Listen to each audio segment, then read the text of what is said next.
Good morning.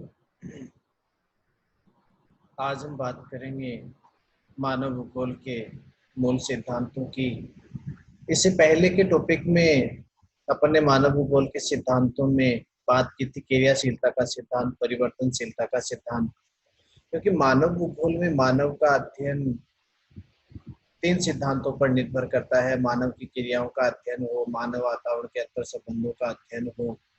तीन मूल तत्वों पर, मूल सिद्धांतों पर निर्भर माना है, जिसमें पहले सिद्धांत में अपन ने बात की क्रियाशीलता का सिद्धांत, जिसको परिवर्तनशीलता का सिद्धांत भी कहा जाता है। दूसरे सिद्धांत की अपन बात करेंगे पार्थिव एकता का सिद्धांत, जिसे अंतर संबंध का सिद्धांत भी कहा जाता है। तीसरे सिद्धांत वातावरण समायोजन का सिद्धांत, जिसमें अनुकूलन परिवर्तन का अध्ययन अपन करेंगे।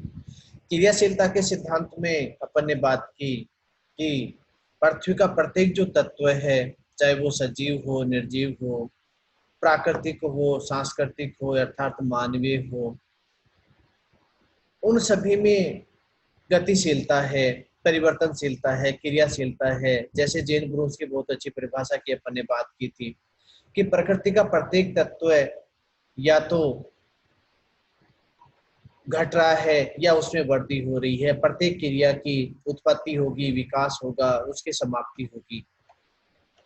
जैसा फ्रेडरिक रेडजेल ने भी कहा कि परिवर्तन प्रकृति का नियम है, चाहे वो भौतिक शक्तियां हो, चाहे वो जैविक शक्तियां हो, चाहे वो मानवीय शक्तियां हो।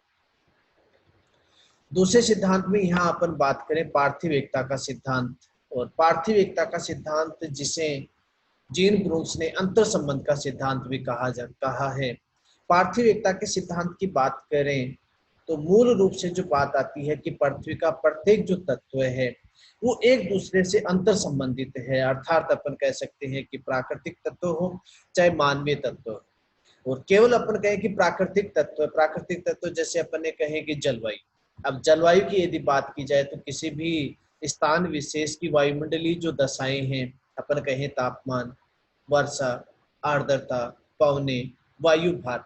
अब ये सभी जो तत्व हैं, चाहे तापमान की बात कर ले, केवल प्राकृतिक शक्तियों में कहें, भौतिक शक्तियों में कहें, तो तापमान, वर्षा, आर्द्रता, पवने, वायु भार, ये सभी तत्व भी क्या है, एक दूसरे पर अंतर्निर्भर है। जैसे अपन उदाहरण के तौर पर बात करें तो तापमान और वायु दाब। तापमान यदि अधिक होगा तो वायु दाब कम होगा, तापमान यदि कम होगा तो वायु दाब अधिक होगा। अर्थात अपन कह सकते हैं कि तापमान का जो संबंध है वो किसके साथ, वायु दाब के साथ। कि वायु दाब पूर्ण रूप से किस पर निर्भर करेगा, तापमान पर निर्भर करेगा।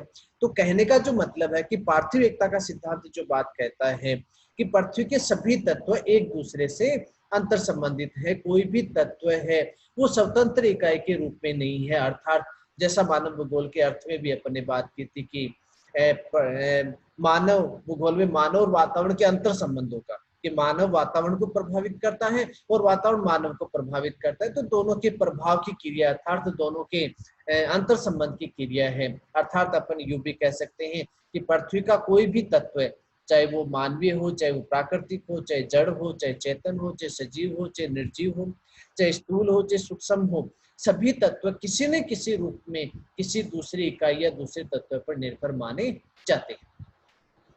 हम किसी भी भौगोलिक कारक का विश्लेषण करते समय उन कारकों का अवश्य अध्ययन करते हैं जो उसको प्रभावित करते हैं। क्योंकि जैसा आपने कहा कि अंतर संबंध है, एक दूसरे के प्रभाव की क्रिया है। तो प्राकृतिक जो तत्व है वो किसको प्रभावित करेंगे, मानव को, या मानवीय क्रियाओं को प्रभावित करेंगे, मानवीय वातावरण को प्रभावित करेंगे। जैसे अपन ने कहा कि मानव यदि फसल उत्पादन करता है तो उसको किस पर निर्भर रहना पड़ेगा, वहां की भौगोलिक दशाओं पर, वहां की मृदा पर। क्योंकि फसल उत्पादन करने के लिए मृदा उसके अनुकूल होनी चाहिए, जलवायु उसके अनुकूल होनी चाहिए, तापमान फसल उत्पादन के अनुकूल होना चाहिए, वर्षा पर्याप्त होनी चाहिए। तो मानवीय कारक है, कृषि है वो मानवीय कारक है, लेकिन निर्भर किस पर कर रही है, प्राकृतिक कारकों पर निर्भर कर रही है, वहां की भौगोलिक जलवायु दशाओं पर निर्भर कर रही है। दूसरे उदाहरण की अपन बात करें तो जैसे मानवीय रहन सहन है, खान पान है, वेशभूषा है, मृदा निर्माण है, जलवायु है, वनस्पति है। तो जलवायु के सभी जो कारक है, अर्थात अपन मूल रूप से कह सकते हैं कि कोई भी प्राकृतिक तत्व हो, कोई भी मानवीय तत्व हो, दोनों तत्व किसी न किसी रूप में अपनी पूर्णता के लिए किसी दूसरी इकाई या दूसरे तत्व पर निर्भर करते हैं। यही पार्थिव एकता का सिद्धांत है या अंतर संबंध का सिद्धांत है। दूसरे शब्दों में यदि सार के रूप में बात की जाए तो कोई भी तत्व स्वतंत्र अवस्था में नहीं होगा, यानी आत्मनिर्भर अवस्था में नहीं होगा, चाहे वो प्राकृतिक हो, जैसे अपन कहे कि जलवायु। अब जलवायु में जैसे अपन ने कहा कि तापमान, अब तापमान है वो स्वतंत्र इकाई नहीं है, क्योंकि धरातल पर ताप की जो मात्रा है वो भी परिवर्तित है, क्योंकि उसको कौन सा कारक प्रभावित कर रहा है, प्राकृतिक वनस्पति उसको प्रभावित कर रही है, सूर्य की जो किरणें हैं उसका झुकाव है या कोणीय जो झुकाव है वो उसको प्रभावित कर रहा है। तो कोई भी तत्व है, चाहे प्राकृतिक हो चाहे मानवीय हो, कोई भी तत्व स्वतंत्र अवस्था में नहीं होगा।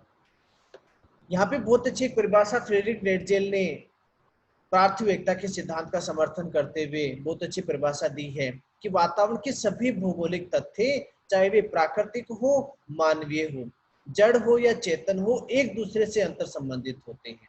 अर्थात जैसा अपन ने प्रारंभ में भी बात की कि पार्थिव एकता के सिद्धांत को अपन ने अंतर संबंध का सिद्धांत कहा है। तो कोई भी तत्व, जैसा रेडजेल भी कह रहा है कि कोई भी तत्व, चाहे वो भौगोलिक हो, चाहे वो प्राकृतिक हो, चाहे मानवीय हो, चाहे जड़ हो, चाहे चेतन हो, सभी क्या होंगे, एक दूसरे से अंतर संबंधित होंगे। अर्थात कोई भी तत्व आत्मनिर्भर या स्वतंत्र अवस्था में नहीं होगा। दूसरी यहाँ पे अपन बात करें, फ्रेडरिक रेडजेल ने बहुत अच्छी परिभाषा पार्थिव एकता के सिद्धांत का समर्थन करते हुए अपनी रचना भौगोलिक वातावरण के प्रभाव में उन्होंने कहा है कि मानव के विभिन्न क्रियाकलापों का अध्ययन वैज्ञानिक रूप से उस पृथ्वी के बिना नहीं किया जा सकता जिस पर वह निवास करता है, यात्राएं करता है तथा व्यापार करता है। अर्थात कुमारी सैंपल के शब्दों में यदि बात की जाए तो कुमारी सैंपल मानव भूगोल में पार्थिव एकता के सिद्धांत का समर्थन करते हुए जो बात कहती है, बहुत अच्छी बात कुमारी सैंपल ने कही कि मानव के विभिन्न क्रियाकलाप, अब मानव के विभिन्न क्रियाकलापों का अर्थ लिया जाता है मानवीय क्रिया।